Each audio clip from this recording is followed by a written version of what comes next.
तर बघायला गेलं तर आंबेडकर साहेब मगाशी अभिजितनं या 5 उमेदवारांच्या वतीनं आपल्या एक आव्हान दिलं आणि आश्वासन दिलं की शहर आणि उपनगर जे शहरात आणि उपनगरात आहे निश्चितपणे हे शहरच आहे आणि सगळ्या सुविधा देण्याचं वचन तुम्ही जे जाहीर केले निश्चितपणे पालकमंत्री आणि आपला एक सेवक म्हणून आमदार येणाऱ्या 15 तारखेनंतर जूनच्या आधी 50% पेक्षा जास्त काम तुम्ही या खूप अशा अपेक्षेनुसार या ठिकाणी सर्व मंडळी आपल्याकडे बघतायत पण नक्कीच तुमच्याकडे मी खूप काही शिकलोय कारण 14 ते 19 सभागृहामध्ये काम करत असताना आपण आपली भूमिका मांडत असताना सातत्याने डीपीडीसी मध्ये सुद्धा असू दे किंवा सभागृहामध्ये असताना सुद्धा सातत्याने एक मुद्दा होता की साहेब विकास निधी जर वितरण करायचा असेल तर भौगोलिक परिस्थिती बघूनच तुम्ही विकास निधीची अंमलबजावणी केली पाहिजे की आंबेडकर साहेबांची सारखी मागणी असायची पण नक्कीच साहेब ज्यावेळी तुमच्याकडून तुमच्या व्यथा ऐकायचो आणि मी माझ्या मतदारसंघात बघायचं मला जाणवायचं की शहरात असून सुद्धा ग्रामीणचा भाग असल्यासारखं माझ्या मतदारसंघात असायची भूमिका नक्कीच तुमच्या या आव्हानाला मी साथ देत मला पुढे जायचं वाटत होतं पण मला स्वतः बोलायचं नाही मी आपलं बोलून काम करायचं ही माझी भूमिका असायची पण निश्चितपणे या मतदारसंघातील लोकांच्या खूप अशा अपेक्षा आपल्याकडे आज मला या ठिकाणी आपल्या सगळ्यांना आवाहन करायचं आज गेले 15 वर्ष झाले आज महत्वाचं म्हणजे आज कोल्हापूरमध्ये विरोधी पक्षाने एक जाहीरनामा जाहीर केला निश्चित एक हास्यास्पद जाहीरनामा आपण जर या निवडणुकीपूर्वीचा जर काळ बघितला तर गेले 15 वर्षापासून ही सत्ता साहेब त्यांची होती आणि आज लोकांना पूर्ण आश्वासन करतात की आम्ही हे सगळ्यांसाठी आम्ही करू पण साहेब मला या ठिकाणी जाहीरपणे सांगायचं आहे जनता सुज्ञ जे त्यांनी जाहीरनाम्यामध्ये दिलंय की आम्ही करतो तर काय केलं साहेब त्यांनी जर त्यांनी काम केलं असतं तर त्यांना सांगायची वेळ आली नसती त्यांना जाहीरनामा काढायची वेळ आली नसती पण साहेब हा जाहीरनामा आहे तो त्यांचा आहे तो फसवा जाहीरनामा आहे त्यांनी आजपर्यंत काहीही केलेलं नाही लोकांची दिशाभूल केली आहे आणि दिशाभूल करत खोटा नॅरेटिव्ह सेट करत लोकांची दिशाभूल करून लोकांची आजपर्यंत मतं घेतली आहे आज आपल्या सगळ्यांना कल्पना आहे की जे आज राज्याचं नेतृत्व करतायत ते आदरणीय राज्याचे मुख्यमंत्री आदरणीय देवेंद्र फडणवीस साहेब उपमुख्यमंत्री आदरणीय एकनाथ शिंदे साहेब आणि त्याचबरोबर दुसरे उपमुख्यमंत्री अजित दादा माननीय मुख्यमंत्री महोदयांचे साहेब आता सातत्याने आपण सगळे या बऱ्याच दिवसापासून ज्यापासून महानगरपालिकेची आचारसंहिता लागली या आचारसंहितेच्या दरम्यान मुख्यमंत्र्यांनी जी टीका केली आहे ती टीका फक्त साहेब कुठल्या व्यक्तीवर केलेली नाही जे आजपर्यंत कुणी काही केलं नाही या मुद्द्यावरती त्यांनी टीका केलेली आहे आणि मला अभिमान आहे की राज्याचे तिन्ही महायुतीचे जे नेते आहेत जे बोलतात ते करतात आणि जे बोललेत ते करून दाखवतात त्याबद्दल मी त्यांचं धन्यवाद मानेन की तुमच्या विश्वासाने महायुतीच्या सगळ्या आम्हाला 10 आमदारांना या जिल्ह्यात तुम्ही आम्हाला एक सेवक म्हणून पाठवलं त्याबद्दल मी आपल्या मनापासून धन्यवाद मानतो तुमच्यावर आम्ही आमदार झालो आणि आज ही निवडणूक ही आमच्या कार्यकर्त्यांची आहे आज हाडाचं बरेच लोक बोलतायत की बाबा आम्ही कार्यकर्त्यांसाठी काय करतो पण कार्यकर्त्यांचा वापर केला आणि प्रत्येकाला फसवायचं काम केलं पण निश्चितपणे सर मला या कार्यकर्त्यांचा धन्यवाद मानायचा आहे कारण त्यांनी आपल्याला साथ दिली म्हणून आपण इथपर्यंत पोहोचलो पण याच वेळी ही निवडणूक 10 वर्षानंतर होती जर 5 वर्षापूर्वी जर निवडणूक झाली असती तर साहेब बरेच कार्यकर्ते या निवडणुकीपासून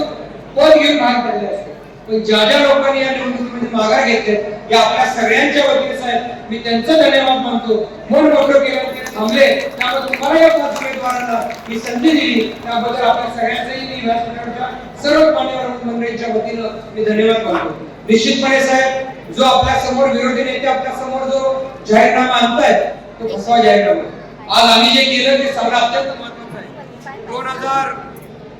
आहे 2022 पासून या ठिकाणी आपल्याला बघायला गेलं तर निश्चितपणे जे माननीय मुख्यमंत्री महोदय देवेंद्र फडणवीस साहेब ज्यांनी जे बोललं ते सगळ्यात महत्त्वाचं केलं साहेब मोठ्या प्रमाणात आपल्या कोल्हापूर जिल्ह्यामध्ये अतिवृष्टी होती आणि अतिवृष्टीच्या दरम्यान आपल्याला पुराचा त्रास हा ग्रामीण भागातील लोकांना आणि शहरातल्या लोकांना होतो माननीय मुख्यमंत्री महोदयांनी आपल्या कोल्हापूरसाठी 400 कोटी रुपये या पुराच्या दुरुस्तीसाठी जेणेकरून पुरानं होणारं नुकसान हे थांबण्यासाठी हे केलेलं आहे या ठिकाणी आज बघायला गेलं तर एक कोल्हापूरमध्ये मोठ्या प्रमाणामध्ये आपल्या सगळ्यांना आरोग्याचा प्रश्न होतो त्या संदर्भात 1100 बेड हॉस्पिटल हे आपल्या कोल्हापूर शहरामध्ये त्यांनी दिलेलं आहे त्याचबरोबर खंडपीठ हे कोल्हापूर असू दे किंवा 5 जिल्ह्यातील लोकांना जो त्रास होत होता त्या 5 जिल्ह्यातील लोकांना आपल्या कोल्हापूर एक सेंटर होणार आहे आणि हे सेंटर झाल्यामुळं या कोल्हापूरची प्रगती होणार आहे या दृष्टिकोनातून आपण या सगळ्या ठिकाणी कोल्हापूर सेंटर होण्यासंदर्भात जे जे काय कोल्हापूरसाठी करता येईल ते तिन्ही नेते मंडळी आपल्या कोल्हापूरसाठी देत आहेत. पण माननीय आपल्या नेत्यांचं सगळ्यात महत्त्वाचं कौतुक करणं, त्याचबरोबर पालकमंत्री महोदयांचं पण कौतुक करणं तितकंच महत्त्वाचं आहे की कोल्हापूर शहरातले महत्त्वाचे जे प्रश्न आहेत साहेब, आज आपण या ठिकाणी बघायला गेला तर प्रॉपर्टी कार्डचा सगळ्यात महत्त्वाचा प्रश्न जर कोणी मिटवला असेल आणि जर सोडवला असेल तो माननीय पालकमंत्री प्रकाश आंबेडकर साहेबांनी येणाऱ्या दिवाळीच्या आत कोल्हापूर शहरातल्या गट राजकारण न बघता 45,000 घरांचा आपण प्रॉपर्टी कार्ड देणार आहे. त्याचा साथ अभिमान तुम्ही केला तर आम्ही देऊ शकतो याचा मला अभिमान आहे आणि याची सुरुवात तुम्ही केली. साहेब, या उपनगरामध्ये पाण्याचा कित्येक वर्ष झाला प्रश्न होता. पाणी आमच्या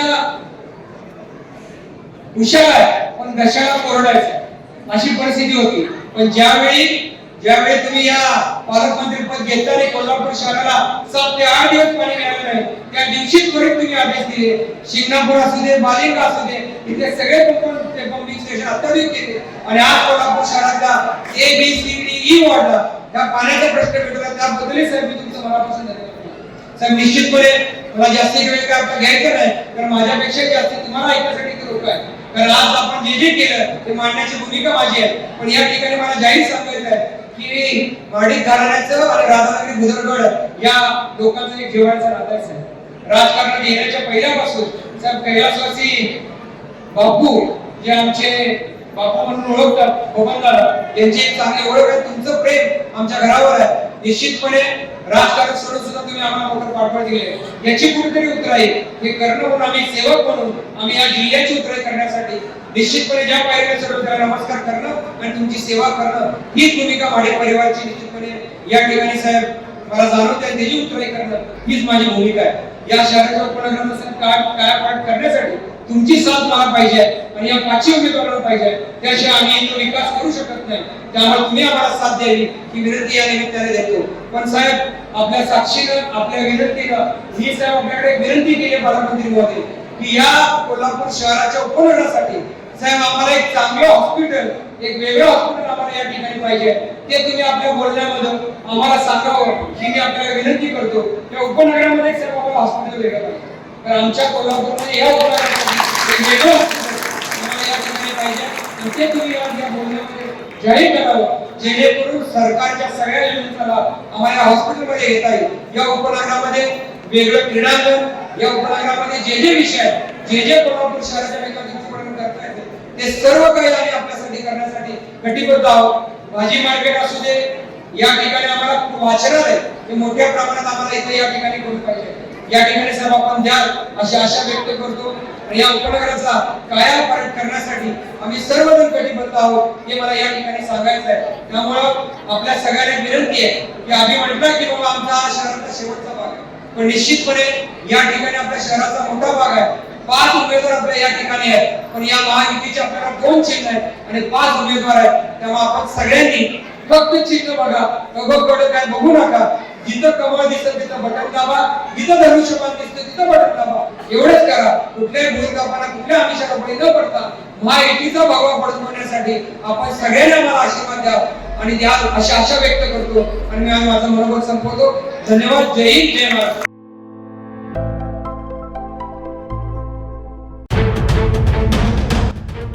राजकारणातला किंग मेकर, सत्तेच्या सारी पटलावरील वोट कटर, बाजी पलटवणारा गेम चेंजर. पण अखेर या महापालिकेत कोण ठरणार धुरंधर?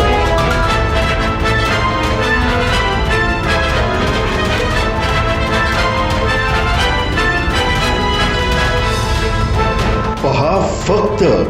लाईव्ह मराठीवर.